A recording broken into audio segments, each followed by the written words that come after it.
আসসালামু আলাইকুম। আশা করি তুমি ভালো আছো। লাস্ট ভিডিওতে আমরা read a character and display it on a new line, মানে হচ্ছে অ্যাসেম্বলি ল্যাঙ্গুয়েজ ব্যবহার করে একটা ক্যারেক্টার ইনপুট নিয়েছিলাম এবং সেই ক্যারেক্টারটা এর পরের লাইনে শো করা হয় কিভাবে, সেই প্রোগ্রামটা দেখেছিলাম। আশা করি তুমি বুঝতে পেরেছো।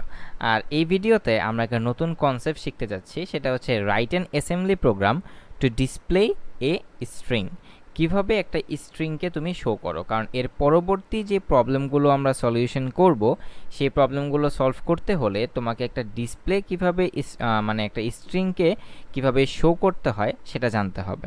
তাহলে চলো আমরা কিছু কনসেপ্ট শিখে নেই এই স্ট্রিংটা ডিসপ্লে শো করার জন্য। তো আমরা নর্মালি জানতাম যে একটা ক্যারেক্টার ইনপুট নেওয়ার জন্য আমাদের কত নাম্বার ফাংশন ব্যবহার করতে হয়? Function number 1। একটা ক্যারেক্টারকে শো করার জন্য কত নাম্বার ফাংশন ব্যবহার করতে হয়? Function number 2। এবং একটা স্ট্রিং ডিসপ্লে করার জন্য আমাদের প্রয়োজন হবে ফাংশন নাম্বার 9। এটাই এই স্লাইডে লেখা আছে যে ইন্টিজার 21h, ফাংশন 9।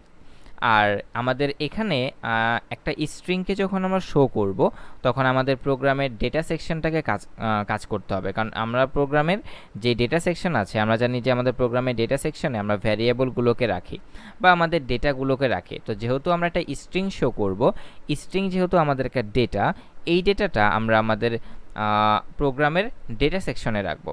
তো এখানে আমরা যে মেসেজটা দেখতে পাচ্ছি, সি এবং সি প্লাস প্লাসে তো আমরা ভ্যারিয়েবল নেম এগুলো কি জেনে এসেছি।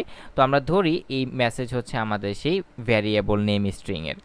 আর ডিবি এর মানে হচ্ছে ডিফাইন বাইট এবং হ্যালো। আর সবচেয়ে ইম্পর্টেন্ট কনসেপ্ট হচ্ছে যে অ্যাসেম্বলিতে একটা স্ট্রিং কোথায় শেষ হয়েছে সেটা নির্ভর করবে এই ডলার সাইনের উপরে।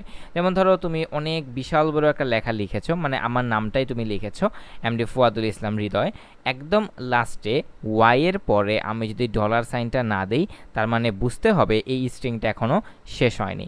দ্যাট মিন্স একটা স্ট্রিং কোথায় শেষ হয়েছে সেটা নির্ভর করবে এই ডলার সাইনের উপরে। আর এই লেখাটা আমাদের ডিফাইন বাইট নাকি ডিফাইন ওয়ার্ড সেটা এখানে লিখে দিতে হবে। যেমন আমাদের হ্যালো ওয়ার্ডটা আমরা একটা ডিফাইন বাইটেই রাখতে পারি। তো